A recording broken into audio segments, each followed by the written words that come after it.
Okay, today's assignment, this wobbly fence. Stop it from leaning, but don't replace the whole fence. What do? How much do you charge to just stop the lean, but do not replace the whole fence? Do you feel like you're set up to fail? I mean, it's extremely wobbly beyond replacing, but they just want like a Band-Aid. Check it out, this fence is dry rotted so bad. A toothpick might have more stability. Also, the problem, this 4x4 post is not pressure treated. So you can see how it succumbs to the elements. Once again, we're gonna fix that. Got some concrete here, pressure treated 4x4. Stay tuned. Oh, one more trick. If you're having trouble removing the old post, take a drill and your biggest drill bit and break up the dry rotted 4x4. And that will help you clear all the old stuff out of the way. We're gonna replace this post.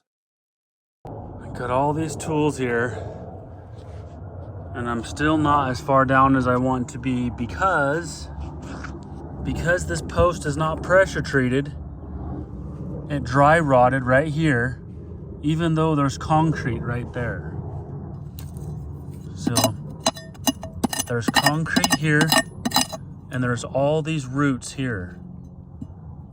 So that makes it very difficult to dig down where I need to be, not knowing there was concrete that far down. Most people fill it up to at least 1 or 2 inches from the top and then cover it over with dirt or gravel or whatever.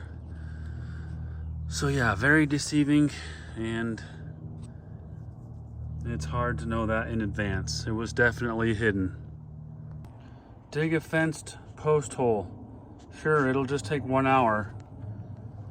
3 or 4 hours later with all the roots and the hidden concrete 10 inches down, and then, yep, you busted a sprinkler pipe. Could it possibly get any worse or take any longer? All right, guys, do a little recap. This is hardly doing anything. This is a joke. It's not in there square. This 2x4, it's not secured at all. It's extremely wobbly. The old anchor broke. This stud, I'm gonna take it down. I just got it in concrete. It's extremely wobbly. We've already confirmed that. It was held together by hopes and dreams. I had to use the hammer drill to bust up the old concrete. I had to cut roots with those 2 tools. And I gotta use these to drill pilot holes and put in the new concrete anchors. The way this fence was set up, I would have had to tear it apart in order to replace the 4x4. So instead, we agreed to clamp the old with the new and install some braces, and then I kind of cracked my drill, but it still works. I'm not sure why there was 2x4s together like this with a massive gap in between. The whole fence was leaning and not square and not level, so I did what I could within the allotted budget. Of course, no post hole digging project is complete without a cracked sprinkler because you didn't know it was there, so I repaired it with some epoxy, and then I brought this post down to size to match the rest of it and secured it. Again, I was told not to replace this, but I got a new corner brace here. I got several more concrete masonry anchors there. This is in concrete. That's square and level with several braces there. A couple more braces on this side. It's like a splint. The one in concrete is holding up the one that was just floating. And again, I was told not to replace the entire fence.